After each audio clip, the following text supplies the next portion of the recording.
এতগুলা বছর আমি এখানে একা থাকি। আমার বাবার সাইডের জায়গা জমি, আমার মায়ের সাইডের জায়গা জমি আমি সব একা দেখি। সবাই জানে যে আমার বাবা নাই, আমার সাথে আমার কোনো ভাই নাই, আমার হাজবেন্ড নাই, আমি আনম্যারিড।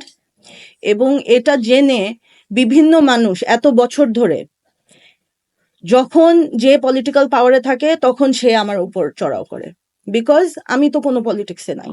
আমি জাস্ট এখানে আমি আমার বাবা মা যা আমাকে স্মৃতি দিয়ে গেছে সেটা নিয়ে আমি জাস্ট একটা সুন্দরভাবে আমি বাঁচার চেষ্টা করি। কিন্তু সবাই যেহেতু জানে যে আমার সাথে কেউ নাই, আমার ভালনারেবিলিটিটাকে তারা ইউজ করে বারে বারে গত লাস্ট আমি এটা নিয়ে আমি কোনোদিনও মুখ খুলি নাই কখনো। আমার এত বছরে বাবা মা জায়গা জমি অনেক কিছু রেখে দিয়ে গেছে, ভোগ করতে পারি না কিছু। আমি এই বাসাটাতে থাকি, এই বাসাটাই আমার পাওয়ারে আছে।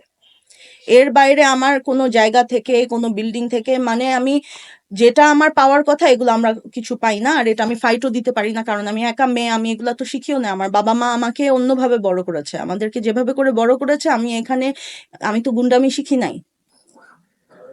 আমি তো কোনো রকমের নাটক, ব্লাফ, চিটারি, ব্রাইবিং এগুলা তো আমি শিখি নাই, এগুলো আমি পারি না, আমি হিমশিম খাই। আমি নিজের মতো আমি সিম্পল ভাবে আমি আমার বাসায় থাকি, আমি কারোর সাথে মিশি না, আমি কোথাও যাই না। সবাই জানে এটা আমার ব্যাপারে, আমার লাইফ কিরকম।